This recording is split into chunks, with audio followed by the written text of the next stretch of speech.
The Glazers are no longer officially in control of sporting operations at United. They cannot make sporting decisions. Is this the start of changes? As Sir Jim Ratcliffe has come out, spoken out with a speech, sending a message amid the takeover officially being announced. We knew it was happening, but we now have official announcement. It is done. Dan Ashworth to come in, Jason Wilcox, maybe Doogie Freeman also coming in, and a few other staff members coming in. So what now for United? And also, what now for the transfer window? Saudi putting in an offer for Casemiro. Will United let Casemiro go this summer? Who's safe?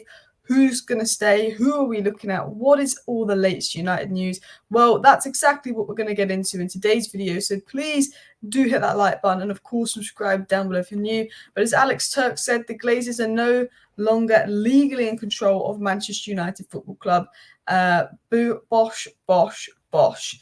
And if you didn't know, but I'm sure you do know because it was announced last night, Manchester United said that they are pleased to confirm that Ratcliffe has a 27.7%, so almost 28%, so better than 25%, following the approval of conditions, including the FA and the Premier League. And before I get into news, I want to say I was very clear that I wanted full sale only. I didn't want the Glazers here, didn't want the Glazers to stay. But ultimately, I don't think the Glazers ever really intended on the full sale, and they managed to eventually play Ratcliffe into giving them what they want. But what I think is particularly interesting about this is there's a feeling that Ratcliffe will eventually buy out the Glazers. He's not got long left. He wants the Glazers to be rid of Man United, which is the most important next step. But now that Ratcliffe owns 27.7% of the club, he's actually the largest shareholder because the Glazers own 69%, and I think now they've lost 15% of that. The Glazers own about 51% of Manchester United now, but that's split between 6 Glazer siblings, so they only own about 9% each, whereas Jim Ratcliffe owns at 27%. So what that means essentially is if all 6 Glazer siblings want something, in terms of not football side of the club, but in terms of the financial side of the club where they have control in, they'll get that.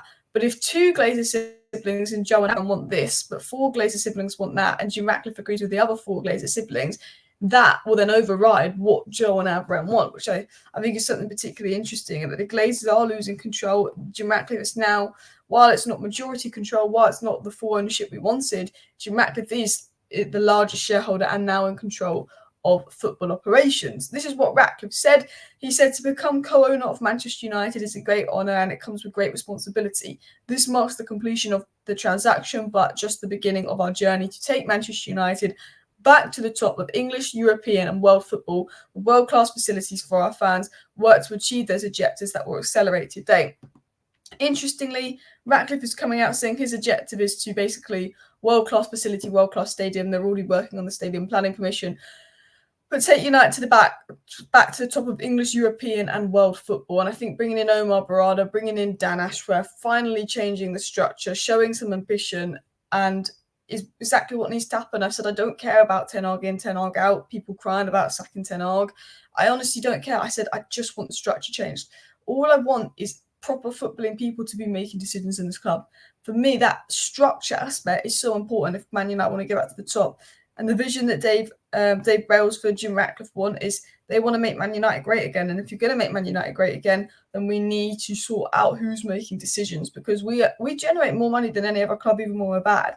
But we have idiots spending 85 million on Anthony. Now we're going to have proper people in recruitment, proper people laying the structures down. And I want to say this about Dan Ashworth before I get into the next story. Is essentially that what Dan Ashworth does, you won't see next year, or you won't see the year after. Dan Ashworth lays things down where you only see it in 3, 4, 5 years after. He lays down sustainable foundations to put the club in a good position, which you'll see a result of it 3, 4, 5 years later. You'll see what he'll do with the academy in 4 or 5 years when they come through. So remember, if we're sitting here next year and you don't see this big change, you've got to remember that it's a long-term project. You're going to see it in 3 to 4 years with Dan Ashworth and what he does. But what is expected now? What is expected to happen? How are we going to get Man United back to the top? That is the goal. That is the plan, is what Jim Ratcliffe is saying. And it was said by Mike Keegan that a complete overhaul of Manchester United is expected with the establishment of a new large-scale structure. A major upheaval will take place in all areas, with recruitment as the main sector in which improvement is necessary, which we're going to get into in more detail. Dan Ashworth will be great. While Dan Ashworth is decent at recruitment, Dan Ashworth very much very good at putting the structures in place, so then the right people are doing the right recruitment and very much building a long-term plan and strategy. I'm sure someone's going to come in alongside Dan Ashworth and do the recruitment side of things. But also, I wanted to throw this out. Man United scouts and Man United recruitment team gets a really, really bad rep. And it's actually not that bad. And hear me out, because the recruitment team and scouts said to John Murtough and Richard Arnold, don't spend more than 25 million quid on Anthony. They came to the board with Moises Caicedo. They spoke with Rangnick about Julian Alvarez. The Man United recruitment and scouts is not the problem. They will change. Ashworth will change that. They found some really, really good players and suggested some really good players. Murtough and Arnold, Woodward and Judge, whoever it was making decision at the time, ignored them, spent 85 million on Anthony when they warned against it, when they warned against Casemiro being a different profile to Frankie de Jong. So if you got Ashworth in and you've got potentially whoever's coming in next to Ashworth, like Jason Wilcox, Omar Barada, they might listen to them. And I think, scouting and recruitment needs to improve at United, but actually the biggest problem at United hasn't been the scouting and recruitment. It's been the people making the decisions, which is Murtough and Arnold, who will go, which was Woodward and Judge before. They didn't really have a clue, so they didn't take the advice of the scouts saying don't spend more than 25 million on Anthony.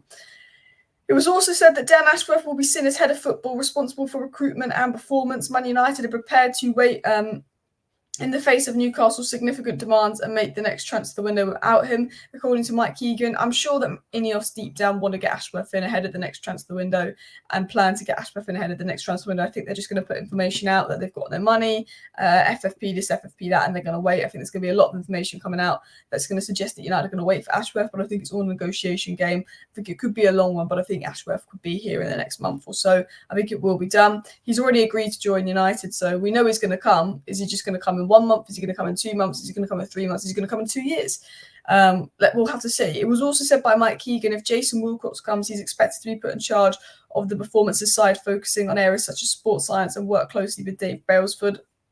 And he's obviously done a very good job in terms of academy work, in terms of recruitment work at Southampton and Manchester City.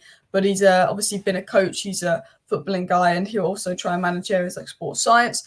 It was also said another person who will also report to Dan Ashworth is expected to be hired, focusing on recruitment. And it's understood that it will be Jason Wilcox, Dan Ashworth, and another person who will report to Dan Ashworth in the due course could arrive, is what Mike Keegan is suggesting. And there's suggestions coming out that that person could be Julian Ward, said Laurie Whitwell. Laurie Whitwell is one of the best and most credible sources out there for United information, and that was what he was suggesting. Mike Keegan said the likelihood is that a number of additions in key areas at Man United will happen, but the club will go about business quietly and quickly, which is something we need to do. Like with Omar Barada, it was just bosh done. There was no Frankie de Jong, Jadon Sancho, long dragged out saga. It was great that Omar Barada was bish bash bosh done. And essentially, obviously, Ashworth will be a bit of a dragged out saga. But when you actually think about it, the deal was ratified by the Premier League. And then that day, United approached Ashworth. That day, United got an agreement from Ashworth. And that day, the day after, Newcastle announced that Ashworth was going on gardening leave and leaving. So the way you actually see it is, we kind of got that Ashworth deal done. We're just making sure that Newcastle don't get 20 million when they need 20 million to help with FFP, and we don't really have 20 million to spend on Ashworth. We can negotiate that down to 10 million. I think that is really what's going on. Now, in terms of transfers, in terms of FFP, here are two stories that have been going about. It's been said that Manchester United had a proposal from Saudi Arabia for Casemiro last summer for an amount very similar to the one they paid Real Madrid, around 70 million euros. A retirement in Arabia is on the mind, and their interest in the player remains. I do think I like Casemiro, and I want players like McTominay, Anthony, Lindelof, Sancho all sold before we even think about selling Casemiro and Varane. But I think if Saudi Arabia are coming in with the equivalent of £55 million for Casemiro, that is in his 30s, that is kind of dropped off a bit this season, I wouldn't say no to that. The only thing is it's about getting a good replacement for Casemiro, because I feel like the DM market is particularly tough. But I generally think if Saudi are coming in with a big offer for Casemiro and he's willing to leave, I wouldn't say no, because I think it's one of our last chances to get a bit of money for him and help with the FFP scenario. But what I don't want is to see players like Lindelof and McTominay stay and Varane and Casemiro be sold, when at least Varane and Casemiro, if they stay, will be good enough to play for us next season, whereas I don't know if Lindelof and McTominay will be. I mean, I know Casemiro hasn't particularly been good enough this season, but he's probably the best we've got in terms of 6, because I think Kobbie Mainoo is an 8.